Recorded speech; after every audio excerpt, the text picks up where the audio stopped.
আমলাতন্ত্র এটা সংস্কার নিয়ে আলাপ। রাজনীতির কাছে জিম্মি ছিল আমলাতন্ত্র। শ্বেতপত্র কমিটির সঙ্গে বৈঠকে বললেন আমলারা। শুনে খুশি হইলাম, হ্যাঁ বুঝলাম, কিন্তু সলিউশন কি?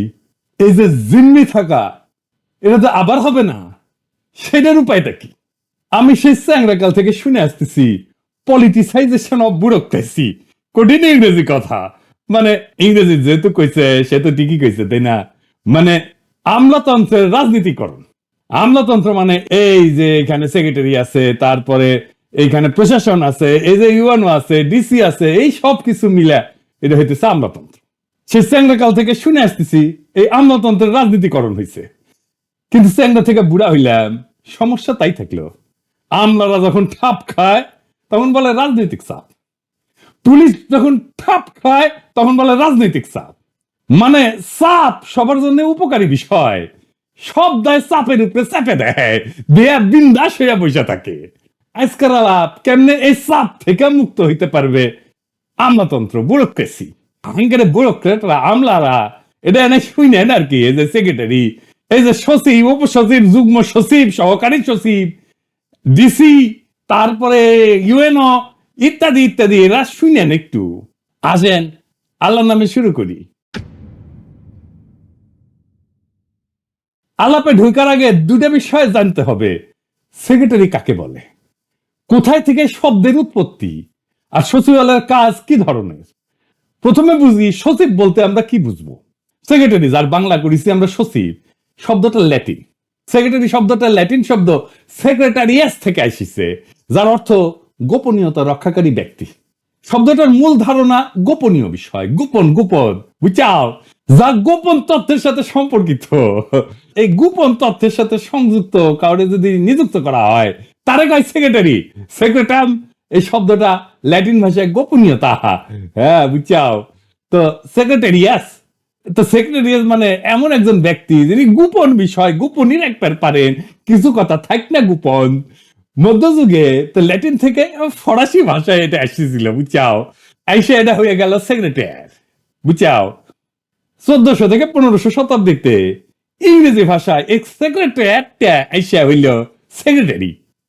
তো প্রথম প্রথম এই সেক্রেটারি বলতে বোঝানো হইতো এমন একজন ব্যক্তিকে যিনি শাসক, রাজা বা প্রভাবশালী ব্যক্তির ব্যক্তিগত সহকারী হিসেবে কাজ করতেন এবং তাদের ব্যক্তিগত তথ্য গোপনে রাখতেন, বুঝছাও, কিছু কথা থাক না গোপন। তো মধ্যযুগের রাজকীয় সেক্রেটারিরা, সচিবেরা কি কাজ করতেন? গুরুত্বপূর্ণ চিঠি লিখতেন, কূটনৈতিক বার্তা আদান প্রদান করতেন এবং গোপন তথ্য সংরক্ষণ করতেন, কিছু কথা থাক না গোপন। তাই সচিবের প্রাথমিক কাজ ছিল গোপন তথ্যের রক্ষণাবেক্ষণ। তার সেক্রেটারি শব্দের সাথে, এটার মূল ধারণার সাথে এই গোপনীয়তার বিষয়টা করলে এখনো অন্তর্ভুক্ত আছে, বুঝছাও। তো তাইলে কোনোভাবে এই সচিবদের, সেক্রেটারিদের পাবলিক লাইফে আসা উচিত, জনগণের মধ্যে এসে মাখামাখি করা উচিত, তার কি পলিটিক্যাল অ্যাফেয়ার্সে যুক্ত হওয়া উচিত, রাজনৈতিক কাজে যুক্ত হওয়া উচিত। কিন্তু হইয়া যাচ্ছে তো, তাই না? ক্যাঙ্কে করে হচ্ছে এটাই না দেখেনি, কারণ কাজের ধরনগুলো দেখলে বুঝবো যে সচিবেরা রাজনৈতিক কাজের সাথে যুক্ত হয়ে যায়। এই জন্যই পলিটিসাইজেশন অফ ব্যুরোক্রেসি হয়। আপনি যদি পলিটিক্যাল কর্ম থেকে, রাজনৈতিক কর্ম থেকে যদি দূরে রাখতে না পারেন সচিব গেরে, তাইলে আপনি রাজনীতিকরণ ঠেকাতে পারবেন না। তাইলে কি সচিব পলিটিক্যাল কাজের সাথে যুক্ত হবে না? অবশ্যই হবে, কারণ পলিটিক্যাল কাজ না করলে তো রাষ্ট্রই চলবে না, সরকারই চলবে না। তাইলে আপনি কিভাবে সচিবকে কাজে যুক্ত করবেন কিন্তু রাজনীতিকরণ থেকে ব্যুরোক্রেসিকে বাঁচাইবেন? এইখানে আসল মুর্শিয়ানা। কাজটা সহজ, কঠিন না। আমরা আজকে সেটাই আলাপ করবনি। তার আগে আমরা আলাপ করে নিই, বুঝে নেই সচিবালয়ে কি কি কাজ করা হয়। অনেকে কখন কিছুই করে না, ওটা এটাও সত্য। তাও দেখি আর কি, কাগজে কলমে লিখিত পড়িত কি কি কাজ আছে সেটা না দেখে নিই। হ্যাঁ, তো সচিবালয়ে কি কি কাজ করা হয় সেটা নিয়ে আলাপ করলে আমরা দেখবো যে তাদের কাজের মধ্যে স্পষ্ট বিভাজন আছে। সচিবালয়ের কাজগুলোকে দুই ভাগে ভাগ করা যায়। এটা হইতেছে রাজনৈতিক কাজ, পলিটিক্যাল কাজ। এটা হইতেছে রেগুলার প্রশাসনিক কাজ। তেমন কইতে পারেন যে রাজনৈতিক কাজগুলো কি কি?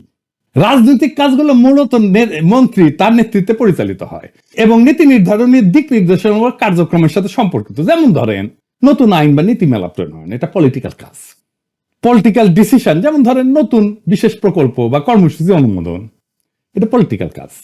তারপরে ধরেন অর্থনৈতিক পরিকল্পনা, যেমন ধরেন বাজেট প্রণয়ন করা, উন্নয়ন প্রকল্পে অগ্রাধিকার দেওয়া, এইগুলো পলিটিক্যাল কাজ। তারপরে ধরেন উচ্চ পর্যায়ের আলোচনা, জাতীয় এবং আন্তর্জাতিক বিষয় নিয়ে আলোচনা এবং চুক্তি, এটা পলিটিক্যাল কাজ। তারপরে ধরেন সংসদে মন্ত্রণালয়ের কাজকাম উপস্থাপন করা, প্রশ্নের জবাব দেওয়া, এটা পলিটিক্যাল কাজ। তারপরে ধরেন সরকারি কর্মকর্তাদের জন্য কৌশলগত দিক নির্দেশনা দেওয়া, স্ট্র্যাটেজিক দিক নির্দেশনা দেওয়া, এটা পলিটিক্যাল কাজ। আর কি রেগুলার প্রশাসনিক কাজ, রেগুলার অ্যাডমিনিস্ট্রেটিভ ফাংশনস, এইগুলা সচিব এবং প্রশাসনিক কর্মকর্তা দিয়ে পরিচালিত হয়।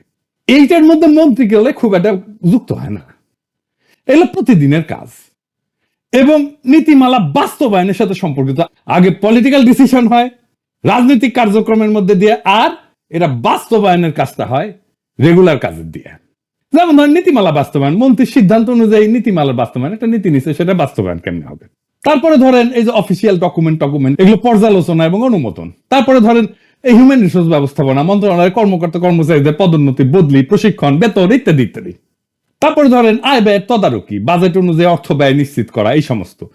আর কি জবাবদিহিতা নিশ্চিত করা, বিভিন্ন প্রকল্প এবং কর্মসূচির অগ্রগতি পর্যালোচনা করা, প্রতিবেদন প্রস্তুত করা, সরকারের উচ্চ পর্যায়ে মন্ত্রণালয়ের কাজের অগ্রগতি নিয়ে প্রতিবেদন তৈরি করা। তো আমার প্রস্তাব হইতেছে যে কোন মন্ত্রণালয়ে দুইজন সেক্রেটারি থাকবে, একজন দেখবে রেগুলার কাজ, আরেকজন দেখবে পলিটিক্যাল কাজ। Political secretary, regular function secretary. Regular কাজের জন্য সেক্রেটারি আসবে ব্যুরোক্রেসি থেকে, মানে যারা এই যে বিসিএস টিসিএস দিয়ে আসবে। আর পলিটিক্যাল কাজের জন্য সেক্রেটারি আসবে পলিটিক্যাল সিলেকশন থেকে, রাজনৈতিক দল থেকে। এই পদে অবসরপ্রাপ্ত সচিবদেরকেও নেওয়া যেতে পারে। তাহলে প্রত্যেক পলিটিক্যাল পার্টির মধ্যে একটা মেরিটোক্রেসির চর্চা হবে, মানে মেধার চর্চা হবে, যেটা করবার চায় না আমি জানি। তো এই বিভাজনের সুবিধা আছে কিন্তু, যেমন কাজের পরিষ্কার দায়িত্ব নির্ধারণ, কে কোন কাজটা করবে সেটা সহজে বোঝা যাবে, দক্ষতা বাড়বে, প্রশাসনিক কর্মকর্তারা নিয়মিত কাজ তদারকি করতে পারবেন এবং রাজনৈতিক নেতৃত্ব নীতি নির্ধারণে মনোযোগ দিতে পারবেন।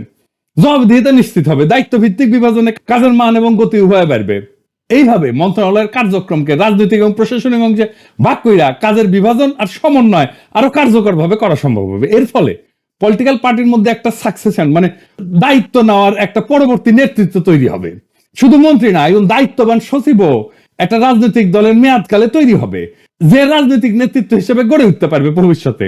একজন রাজনৈতিক কর্মী যে সচিব হিসেবে কাজ করছে, ট্রেনিং পাইছে, তার চাইতে মন্ত্রণালয়ের পরবর্তী মন্ত্রী আর কে ভালো হবে, তাই না? প্রশাসনের সংস্কার আনার প্রথম কাজ হইতে পারে এইটা।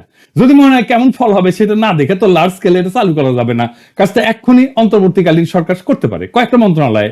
থিওরিটিক্যালি এটা শুধু কয়েকটা সমস্যার সমাধানই করে দিবে না, নতুন সম্ভাবনার দুয়ারও উন্মুক্ত করে দিবে। এখন কথা হইতেছে আমরা এটা করব কিনা, এটা করার এখনই সময়, নতুন বাংলাদেশ গড়ার এখনই সময়। আসেন আমরা এক এক করে সংস্কারগুলো বাস্তবায়ন করে ফেলি এবং নতুন বাংলাদেশ গড়ে তুলি, যেই বাংলাদেশের জন্য